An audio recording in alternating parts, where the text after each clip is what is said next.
Quando você acha que a situação de perseguição política no Brasil não tem como piorar, quando o Estado foi instrumentalizado, as instituições brasileiras se transformaram numa máquina de perseguição criminosa, não poderia chocar ainda mais o povo brasileiro? Eles vão lá e nos surpreendem mais uma vez. Como vocês sabem, no Brasil inteiro tem acompanhado a forma criminosa que essa denúncia foi elaborada e fabricada contra Bolsonaro. Nós tivemos aí fatos que com certeza chocarão a Comissão Interamericana de Direitos Humanos. Eu enviei para eles ontem uma denúncia de tortura, coação e intimidação por parte de Alexandre de Moraes, só que agora eu vou ter que acrescentar também o próprio PGR. Nós temos aí o áudio do Mauro Cid dizendo que a denúncia já estava pronta, a condenação já estava feita, eles só queriam ouvir o que eles queriam ouvir, mostrando claramente que Mauro Cid estava sendo coagido, e tudo não passa de uma farsa. Depois nós vimos o vídeo do Alexandre de Moraes ameaçando o Mauro Cid, ameaçando o pai, a esposa e a filha do Mauro Cid, para que ele dissesse exatamente o que eles gostariam de ouvir. E para piorar a situação, nós tivemos dois fatos novos. Esse saiu ontem. PGR turbina a acusação contra Bolsonaro com conclusões que nem a PF bancou.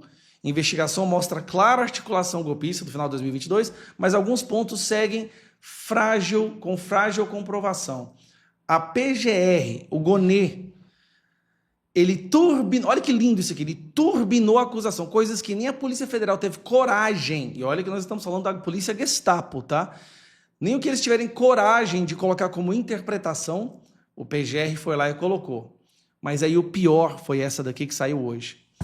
PGR omitiu falas de Mauro Cid que contrastam com denúncia contra Bolsonaro, ou seja, pincelaram as falas, a denúncia, a delação ou colaboração, o que quer que você queira chamar, do Mauro Cid, e retiraram trechos que enfraqueceriam a narrativa da acusação. Ou seja, uma fabricação de delação.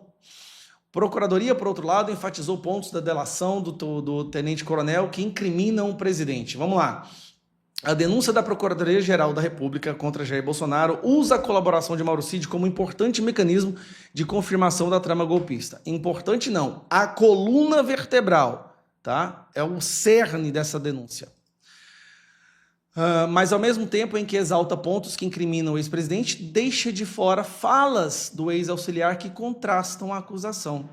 A análise dos 3 últimos depoimentos dados em novembro e dezembro de 2024 por Cid, que chefiou a ajudância de ordens de Bolsonaro, mostra várias afirmações do tenente-coronel que não foram cotejados nem a título de contraditório na peça assinada pelo procurador-geral Paulo Gonê. Cara, isso aqui é um crime. Essas pessoas vão pagar por isso, gente. A justiça ainda vai chegar até eles. Desde que firmou delação em setembro de 23, Cid promoveu alguns episódios de vai e vem em suas declarações. Lembrando, 11 declarações, 11 delações, 11 colaborações, né? E durante isso nós tivemos o áudio, nós tivemos o vídeo do Alexandre de Moraes ameaçando e ele sempre mudando as suas versões. Em áudios que enviou ao interlocutor que vazaram, chegou a dizer que estava sendo pressionada, essa questão do áudio que eu estou falando. A denúncia é elaborada com base na investigação da Polícia Federal e chega a avançar em relação a algumas conclusões policiais. Ela é composta também de vários elementos de provas, como quebra de sigilo e outros depoimentos. Outros depoimentos não são provas, tá? Um dos pontos principais da denúncia é a existência do plano Punhal Verde-Amarelo, que trazia um cronograma de virada de mesa institucional, que incluiria a morte do ministro Alexandre de Moraes e da chapa presidencial eleita Lula e Geraldo Alckmin. A PGR diz na denúncia que Bolsonaro sabia do plano e autorizou. Usa para isso uma troca de mensagens entre Cid e o general Mário Fernandes, possível autor do documento. O general fala de uma conversa com Bolsonaro que teria dito que qualquer ação poderia ocorrer até 31 de dezembro. A denúncia não inclui a versão de Cid, que nos depoimentos afirma não saber se Bolsonaro sequer tomou conhecimento do documento. Eu não tenho ciência se o presidente sabia ou não do plano que foi tratado no Punhal Verde e Amarelo, e se o general Mário levou esse plano para ele ter ciência ou não. Disse Cid em depoimento dado à PF, ou seja, eles excluíram a parte que mostra que Bolsonaro não tinha nada a ver com esse tal do plano Punhal Verde e Amarelo. A PGR destaca a delação de Cid no ponto em que ele confirma que Moraes foi monitorado 2 vezes. Uma a pedido de militares que faziam parte do grupo operacional Punhal Verde e Amarelo e outra a pedido do próprio ex-presidente. Mauro confirmou ainda escreveu Paulo Gonet, que quem solicitou o monitoramento do ministro Alexandre de Moraes foi o ex-presidente Jair Bolsonaro. Só que o que a denúncia deixa de fora? Porém, a denúncia deixa de fora, porém que na versão de Cid, Bolsonaro pediu o monitoramento não no contexto da operação do assassinato, mas porque estaria irritado por ter recebido informação de que o ministro, seu desafeto, estaria encontrando com o vice, Hamilton Mourão. O que é verdade, Hamilton Mourão estava encontrando em segredo com Alexandre de Moraes. Outro ponto em que a denúncia colide com as falas de Cid, sem que essas sejam mencionadas, refere a 15 de dezembro de 2022, data em que a operação de assassinato de autoridades teria sido colocada em prática e abortada. A PGR destaca entre um dos militares e Cid, que estava fora de Brasília. Após a operação ser abortada, Rafael Martins de Oliveira enviou mensagem às 9h05 via aplicativo WhatsApp para Mauro César Barbosa Cid, afirmando: opa, Cid respondeu às 9h16, com vou mudar de posição. De acordo com a denúncia, evidenciou-se que ele, Cid, recebia informações atualizadas sobre o andamento das ações. Esse vou mudar de posição quer dizer que está informações sobre o andamento do plano de assassinato. Só que, na verdade, o tenente-coronel assegura que estava em local de sinal difícil de telefonia celular e que não se comunicou com os membros. Na verdade, eles vão mudar de posição porque o sinal estava ruim. Esta é a denúncia que querem usar para prender Bolsonaro. Outro ponto importante da trama golpista diz respeito com uma reunião de militares em Brasília no dia 28 de novembro de 22, no contexto da colaboração, da elaboração de uma carta interna com o intuito de pressionar o comandante do Exército, Marco Antônio Freire, a aderir ao golpe.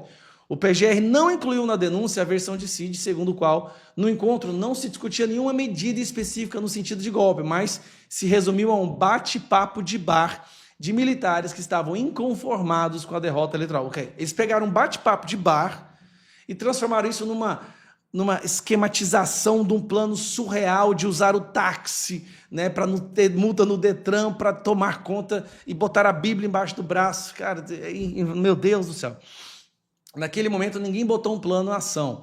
É esse ponto que eu quero deixar claro. Ninguém chegou com um plano e botou um plano na mesa e falou: nós não vamos prender o Lula, nós vamos matar, nós vamos... Não, disse Cid em depoimento à PF 16 de novembro. 2 dias depois, diante de Moraes sob pressão de ser preso e ter a delação cancelada, mudou a versão sobre a reunião anterior na casa do general Walter Braga Neto, afirmando que ali se discutiu uma ação para a promoção do caos social que justificasse a ruptura. Ele reafirmou, porém, que não acompanhou toda a reunião e não sabe dizer o que foi planejado exatamente. Cara, esta é a coisa mais absurda que já se viu no judiciário brasileiro, e nós estamos falando de um judiciário que há muito tempo não tem nada de normal acontecendo. É só um absurdo atrás do outro. E agora nós temos esse artigo na Folha de São Paulo, dizendo que o PGR, aquele que acusa, simplesmente decidiu excluir trechos que contradizem o que eles colocaram na delação. Como pode uma denúncia dessa ser levada a sério? Eu vou te dizer, se eles usarem essa denúncia para prender qualquer pessoa, o Brasil vai virar um caos, um completo e mais absoluto caos. É o prego final no caixão. Sinceramente, quando você acha que não tem como ficar pior, e eu te garanto, do jeito que as coisas estão indo, amanhã vai ter outra bomba, pior ainda, mostrando o nível de perseguição dessa galera.